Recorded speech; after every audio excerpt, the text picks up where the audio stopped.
Tri-City, a group of 3 adjacent and usually economically interacting cities.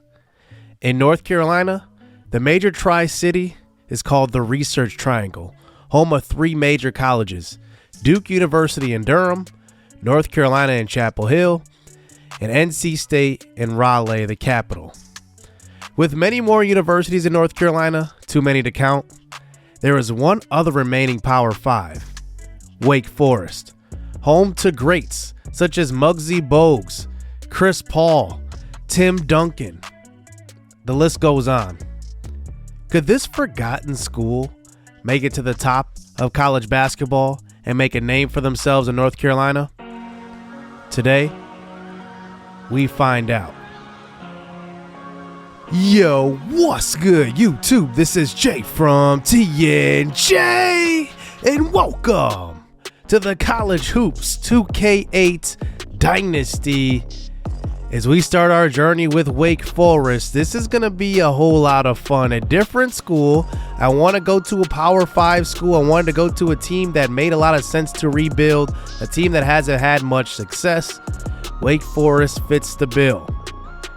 So let's get into the opening season roster here, starting with our big man in the middle, our highest overall guy at 76, Tyrone Jones, a guy that's going to finish around the bucket. He's going to play good defense. We do have him for 2 seasons. He is a junior. We're going to rely on him a lot to score in the middle, to defend late in games, and it's going to be a guy that we're going to have to really depend on the next 2 years. At the wing, Elias Duloc is a junior who comes over from our Whitetails Dynasty. We never saw him really see his full potential, only after doing 1 season of that series. But he is going to be a guy that can spread the floor. He can put the ball on the ground. But I think one thing is really evident with him. He's going to be a shooter, not much of a defender though. So we'll have to kind of be smart with the way we play him. At the other wing, we have Joseph Carter, and this is a guy that's going to come off the bench. Think kind of guys that are lengthy wings that can fly. He's our guy off the bench. Our big man in the middle is a sophomore in Junior Battle. Now, we don't really need to recruit big man right now, but Junior Battle is a sophomore at 7 feet. And it is going to be important to recruit for depth, but right now I think we're solidified with him at center.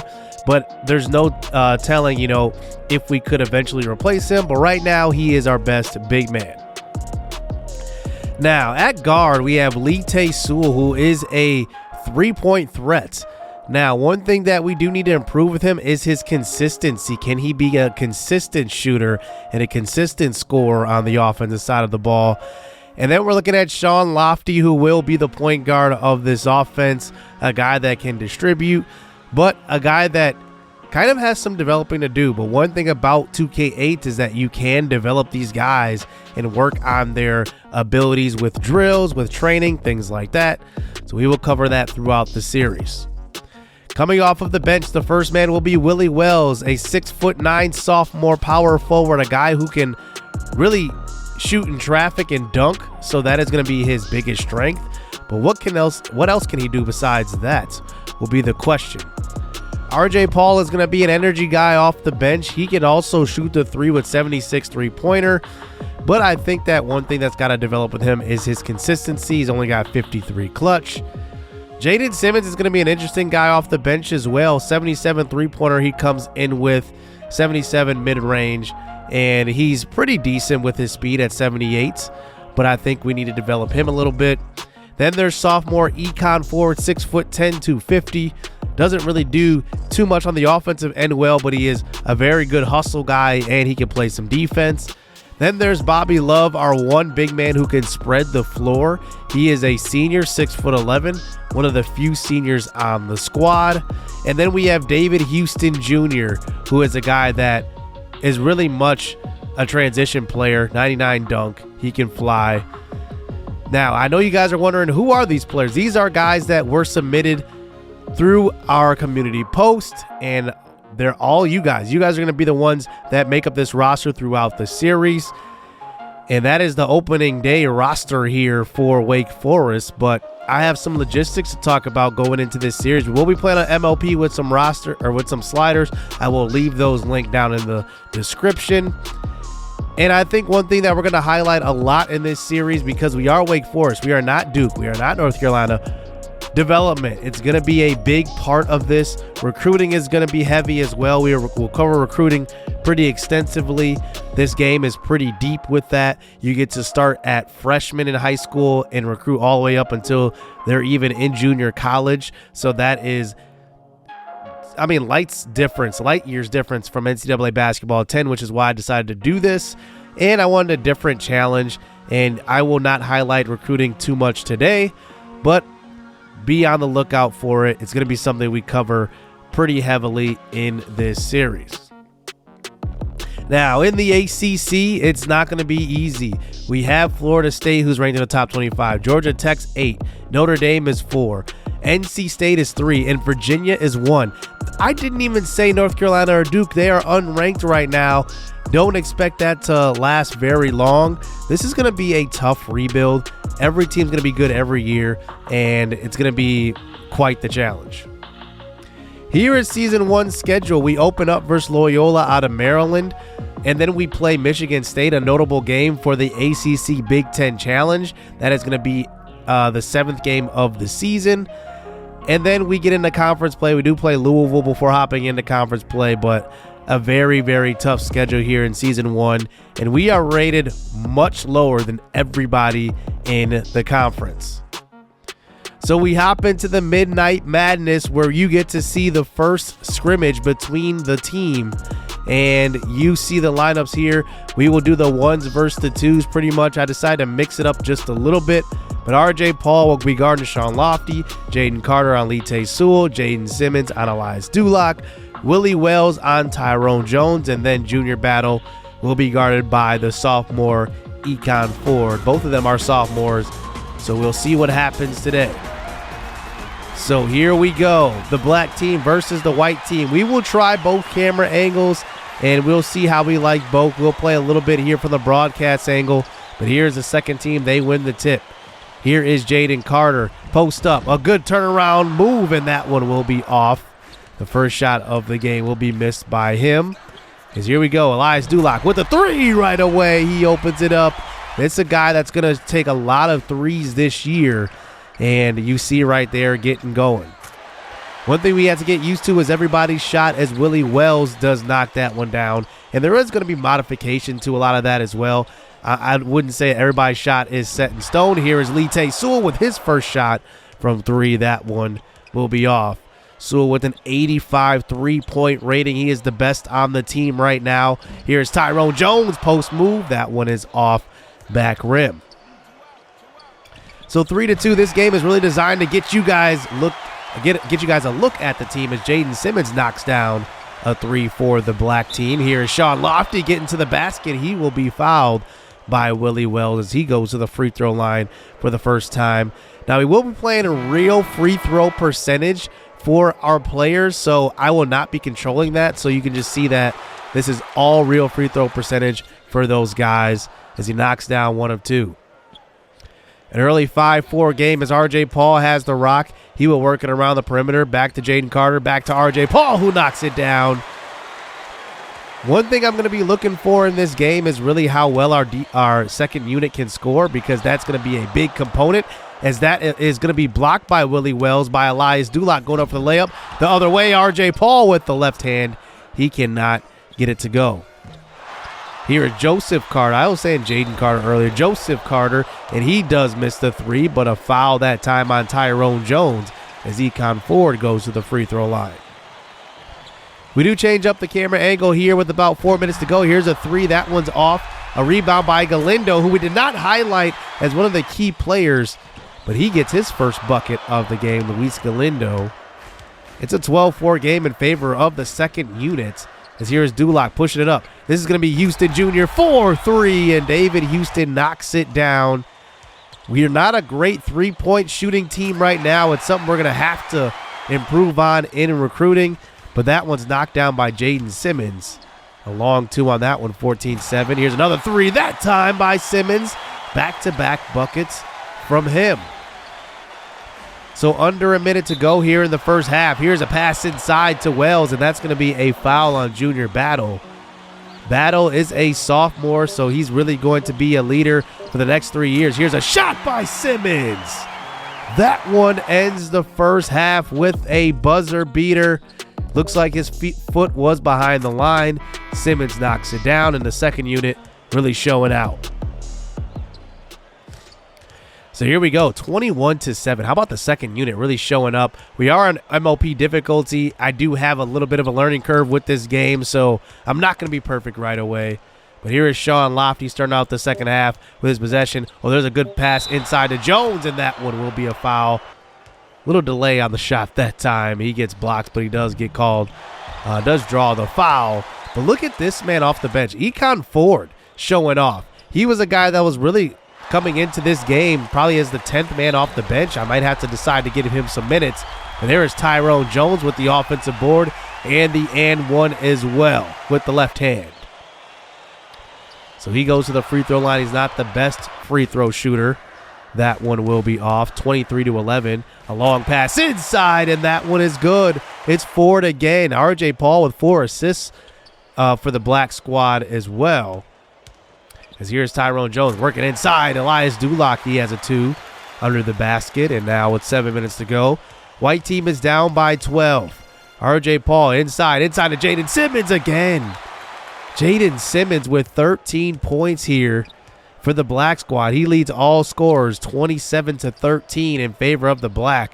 Here is Sean Lofty working around the perimeter. Elias Dulock gets his man off the ground, gets it to the free throw line, and that is good. He's got 7.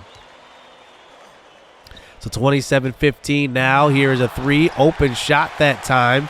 That one's missed by David Houston. Another shot, that's off by Dulock, and here goes the black squad the other way. Galindo in traffic, cannot get it to go, but gets his own board, and he will be fouled by Medina, who is going to be pretty much buried on the bench. He won't play any minutes this year. So defensive board by the black team. RJ Paul up to Carter. Carter back out to Galindo.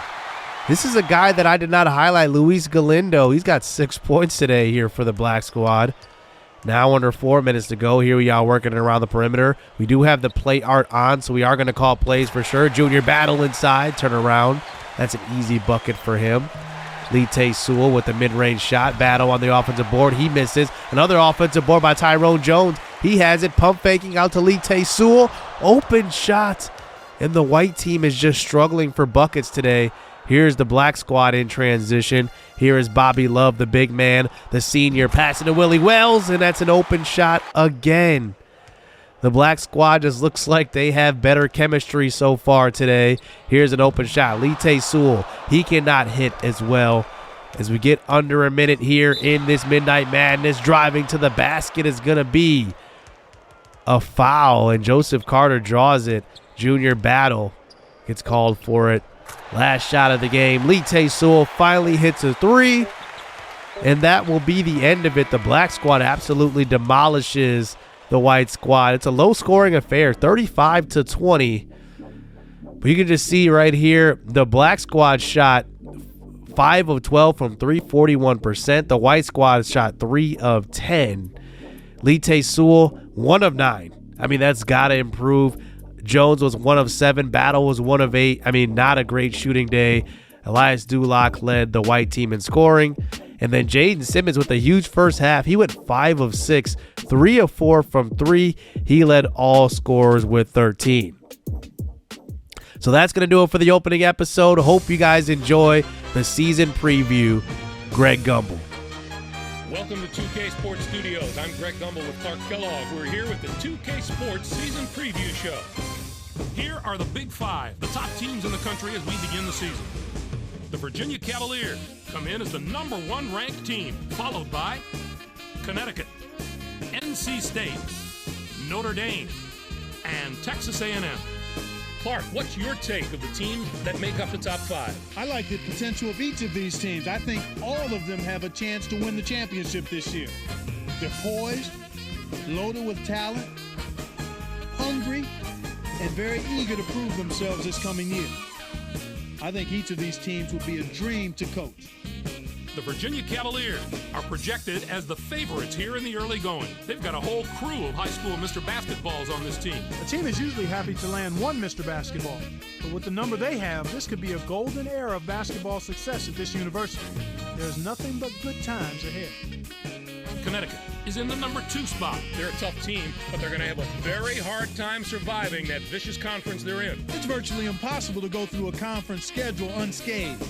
They'll probably take their lumps, but it might pay off come tournament time, as tough conferences tend to produce tough teams. NC State comes in as number 3. Certainly, they'll get a big boost from the return of their leading scorer from a year ago. That's a big advantage for them. They don't have to spend the first few weeks of the season searching for that go-to guy. They know who he is, and they'll use him. Notre Dame starts the year as the 4th-ranked team. They're going to have to find someone to fill the void left by their departed leading scorer, Clark. The important thing for them is not to thrust someone into that role just for the sake of it. It will be a much smoother transition if the players are allowed to ease into their new spot. Texas A&M is the number 5 team. One bit of good news for them, they have last season's leading rebounder coming back for another year. With that low post presence already established, they'll have a little bit of swagger heading into the season. I look for them to be sharp right from the start. Here's the next group of teams in our preseason top 25. What's your impression of that set of teams? We've seen so many eventual champions that were ranked in the middle of the pack during preseason that these teams have to like their chances. It's not where you start, it's where you finish that counts. The Purdue Boilermakers, the number 12 team, have been talked about quite a bit as we head into the season. Their tournament last year came to an abrupt end with a loss in the second round, Clark. It can be demoralizing for a team not to get past the first weekend of the tournament. But they've had all summer to forget about that loss and instead build on the positives from last season. The Seton Hall Pirates, the number 13 team, have also generated a lot of interest. They had a wonderful year last season, finishing with 23 wins. That total identified them as a team to be reckoned with in college basketball. I won't be surprised to see them reach or surpass that total again this season. Okay, Clark, let's take a look at the teams that close out the preseason top 25 poll. What do you think of this collection? This looks to me like the deepest preseason top 25 poll we've seen in years. I think there are teams even all the way back in this group that are legitimate national championship contenders. The Dayton Flyers, the number 20 team, probably deserve a closer look. They rolled to second place in their conference last year in the regular season. As good as that sounds, I think it was a bit of a letdown for them. They wanted to come out on top, and they probably still have a sour taste in their mouth from not getting it done. The Massachusetts Minutemen, the number 21 team, are also worth keeping an eye on. They'll be looking to make another run like the one they made last spring, which took them all the way to the Final Four. The players that are coming back are used to playing in that big game atmosphere, and that gives them a huge edge down the road in March. There were a lot of coaching changes this offseason, and we'll tell you all about them. You now see all the coaches who will be heading to new programs. Some very substantial changes can be seen, that's for sure. The Washington State coach is one of the hires that drew a lot of media attention. The Washington State Cougars have a lot of fans that are delighted to have a coach of his ability, Clark. He proved himself at various levels of the sport, Greg, before getting this shot. I'm not sure that he's going to be an overnight success, but if this school shows some patience, I have no doubt he'll be successful. The Clemson coach also made a move to a new school, and that's generated some excitement on that campus. The Clemson Tigers are a team looking to rebuild under their new leader. This is a big break for him. He's paid his dues with a lot of stops along the coaching highway, and now it's time for a new beginning. We wish him all the success in the world, Greg. He definitely deserves a fair shot. We've come to the part of the show when we look at the top players in the nation and unveil the list of our preseason All-Americans. There before you are the 5 first-team All-Americans as we begin the season, and what a list it is. The Alabama Crimson Tide are pinning their hopes squarely on this young man's shoulders, Clark. Pompey is the first player on the list for good reason. Feels like this guy's been playing college basketball forever. This will be his 4th year as a starter, but I still don't take him for granted, and I think this will be his best season of all of them. As for our next first-teamer, Notre Dame is more than willing to go into battle with him, Clark. Rothbard is simply a spectacular player. Not only could he be depended on for scoring and defense, but he was the top assist man on his team last season as well. That kind of selfless attitude from your star player is invaluable, Greg. Next up is a player that's drawing comparisons to some of the all-time college greats. The Washington State Cougars are fortunate to have him in their corner. Menard is one of my favorite players in the country. If I had to pick some front runners for the Player of the Year award, he would be right there on the list. I've seen him take over games even when he isn't scoring 30. There are some great scorers among these All-Americans, and he's one of them, but he does much more than score. Let's move on to a player who's worked very hard to earn his spot on the list. The Kansas Jayhawks can depend on a solid effort from him each and every night. Murray is going to play a huge role in his team's success. He was a tremendous rebounder last season. He came away with an average of 5 rebounds a game. You can expect him to hit the boards with the same kind of fervor this year. He loves to mix it up inside. And finally, we have another superb player to round out the first team. The North Carolina State Wolfpack will probably get used to seeing him make the impossible look ordinary. Cunningham is going to have his own personal highlight reel by the end of this season. He's a former high school Mr. Basketball he was Florida's Mr. Basketball in high school. He's a hero in his home state, and he hasn't let those fans down. He's taken his game to the next level and improved as the competition has gotten stiffer. Now let's move on to the second team All-American. Not such a bad list, huh? These elite players all have the potential to have historic seasons if the right pieces fall into place. The Tennessee Volunteers have built their team around this young man's talent. I'd say that's a pretty good idea. Hart was close to a spot on the first team, but there was too much competition this season. He can make things happen on the basketball court thanks to his unique ability to read and understand defenses, while most players are just trying to come up with their next move. He's 3 steps ahead of the game, and that's what separates the good players from the great. The next player on the team is a sensational player in his own right. Notre Dame is in for a great year if he lives up to his potential. Hoyer is in the spotlight for all the right reasons. He's pure grit, Greg. He isn't afraid to throw his body into any chaos, and he'll do it every time he smells a rebound. That kind of toughness is what propelled him to be his team's #1 rebounder last season. We can expect to see some amazing performances out of him all year long. The Washington State Cougars hope to have this young man carry the load for them, and he looks up to the task. Duffy is at the crux of his team's postseason hopes. It isn't out of the realm of possibility to say that he might even be a little bit underrated. I know it seems far-fetched to say that about a preseason All-American pick, but I'm not sure people realize just what a huge year he's in for, Greg. Our next All-American may have designs on the first team by the end of the season. Memphis has one of the most reliable go-to guys in the country in him. Hanson is one of the great talents in the college game today. He returns as his team's #1 scorer. His game is complete, and all he has to do is find a way to stay consistent through the season, and he'll easily be one of the top scorers in the nation. Here is the final player to cap off our list of All-Americans, the Arizona Wildcats. Know who their fan favorite is going to be this year. Hurd is ready to have a breakout season. We always talk about the guys with great hands. Well, he's got great feet. I love those happy feet. There are few players in the nation with better footwork than him, and that's what allows him to always be in the right position, whether it comes to rebounding or finding space for an open shot. All right, Clark, that should do it for us here in the studio. For myself and all of us here at 2K Sports, thanks for watching our season preview. Enjoy all of the college hoops action to come, everyone. I like getting money, I got time to get it. Target on me, so my car's a tenant. Dancing with the devil, I don't bargain with it. Bobbing in the dash, and the stick is with it. And I hit the 4-5 on the west side. But I'm from the east side, this how we slide. This how we ride, yeah, this how we ride.